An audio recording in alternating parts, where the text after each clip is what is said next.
So, how many of you have been impacted by minimum wage or know a solution that can help us rise above this issue?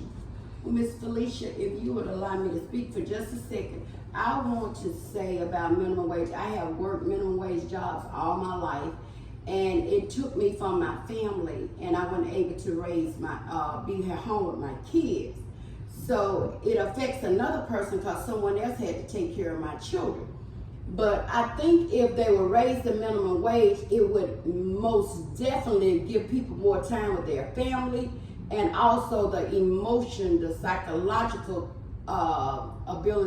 stability of the mind. It would help the people relax more. Right. So as in my speech, I was talking about protecting your mental health. Yes. Will help as well, because you won't have to focus on so much and worry about so many things if you can. Yeah, if I could be able to spend more time with I them. think, Miss Lisa.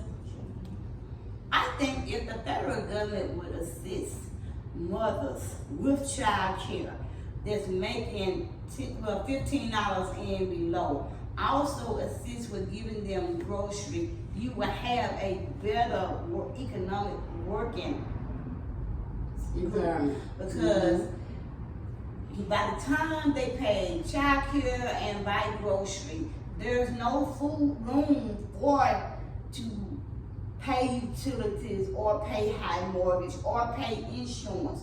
We are required by law to have certain insurances to be able to work, you know. Mm-hmm. We are required by law to have certain things.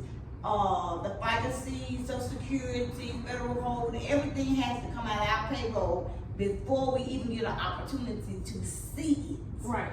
So if you get a minimum wage job and bring home $245 a week and child care is $125, you gotta buy gas, and by the time you do it all, then you've taken away the payroll that you went to work for. It defeats the purpose of going to work and working a job if you cannot work enough to take care of your family. Facts. Miss Regina, attorney at law, Miss Regina. I was gonna say, you talked about advocacy. I think that a lot of people have been successful advocating at the state level. So I think like some states have started to implement a $15 per hour minimum wage. So I think those solutions work a little bit better sometimes than trying to do something like a conglomerate like a federal government. So if you can put coalitions in place at the state level, that might be one solution to start your advocacy. Yeah, like basically, with everything going up, if they can even meet us halfway with the gas going up, food going up, you say you want to try to get off of government assistance, but we can't do that if we still making $10. Even with $15 an hour, you can still barely make it when you're traveling with gas, when you're trying to buy lunch every day, or even buy food to even cook to have lunch every single day. So if they can raise minimum wage, a lot of people won't be poor. A lot of people won't be hungry. A lot of people won't try to figure out how they're gonna put gas in their car, or even pay their bills. But with them raising minimum wage to $15, it doesn't work if they're still raising the prices of Inflation. raising the inflation. If they're raising the price of everything else, you're basically still back to where you were. Right. You might as well be making the $7.25. Yes. So we have to, like you say, stand it together as a working class. Even if you are making $20, $30, $40 an hour, we still have to be the one advocating for the ones who are not making it. Right. Even at the rate of making $30 and $40 an hour, you still consider the working poor simply because you're required to have insurance and make it, on your side. the cost of rent and mortgage is 1/3 of a paycheck. The cost of a car note and insurance becomes another third. Okay, you have 2/3 left. You have to have fuel, you have to have food, library. You have to have all these things to be able to function as a whole.